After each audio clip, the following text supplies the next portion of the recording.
Buonasera, Stefano Valdegamberi, capogruppo di Futuro e Popolare. Come pensa di sostenere il sì per il voto al referendum?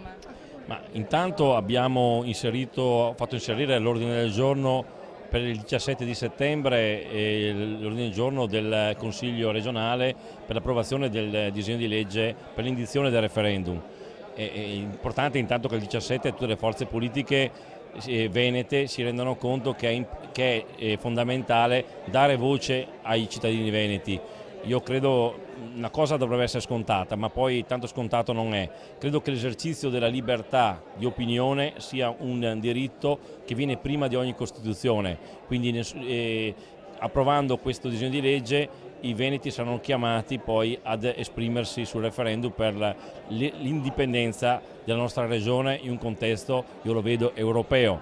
Noi attraverso un nuovo Stato veneto noi possiamo creare anche una nuova Europa. Oggi l'Europa deve diventare l'Europa dei popoli, il problema è che invece viviamo in un'Europa che è comandata dalla burocrazia, dalle banche, dove la politica è suddita e non ha il governo, il controllo della situazione, e noi dobbiamo riavvicinare invece la politica alla gente, ai territori e rivalutare e valorizzare i territori. Quindi questo progetto dell'indipendenza veneta è un progetto che non è anacronistico, non è nostalgico, ma è un progetto che guarda l'Europa dei popoli, che è il futuro verso cui tutti i popoli d'Europa devono tendere.